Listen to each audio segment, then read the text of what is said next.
Old media includes things such as radio, newspapers and broadcast media like television. These are mainly things that came before the internet era. New media is a 21st century catch-all term that is used to define all things related to the internet and the interplay between technology, images and sound. Social media comes into the new media bracket because it refers to the range of web applications that facilitate communication between individuals.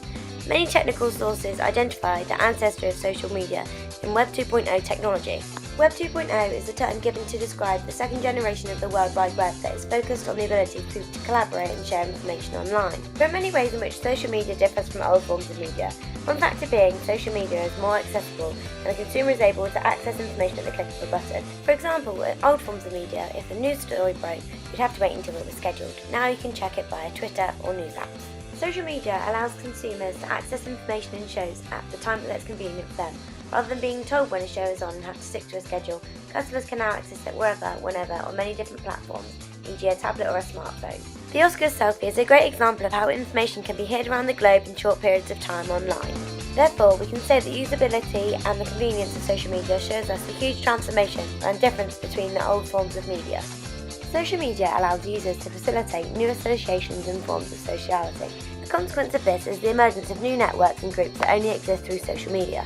This is different from old media as user-generated content allows amateurs to publish content online. Haragati comments on this type of media by saying the internet reinforces existing divisions in the ability to engage in creative practices. Wikipedia is an application of Web 2.0 and it gives the mass the ability to produce information and contribute to knowledge rather than being it distributed by the expert. This new type of media takes user-generated content to a new level. In order to find information out in the past, you'd have to go into a library and look at an actual encyclopedia, taking this information as fact as there was no alternative way to challenge these ideas. But that accuracy thing is pretty serious actually, isn't it? Because if I don't know of any conventional encyclopedias that, for example, have rendered somebody as famous as Edward Kennedy dead a year before he actually was, or alternatively that Robbie Williams eats for hamsters. 5 minutes. This is the thing. The way Wikipedia works is an open system.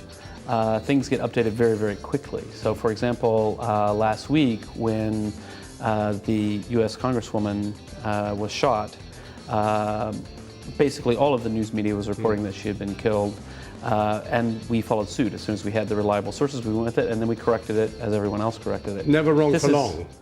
As you can see from these examples, if you were to access one of Wikipedia's entries at the wrong time, you could easily be given false information due to the fact that anybody has the capability of editing a page. Will it always be something which will be user contributed? Yes, definitely. So Wikipedia is based on the idea that a crowd of non-experts can be better than a small number of experts, but historical arrangements argue that an expert is better than a crowd. The democratic challenge is an opposing view that collectively people are clever. An example of this is the Guess the Weight of the Ox competition. Individually, the guesses were very mixed, but collectively they were virtually exactly right. The good cancelled out the bad, so the result is nearly correct. We can apply this to Wikipedia and say that the information there is edited by users will end up being reliable, as the good will end up cancelling out the bad.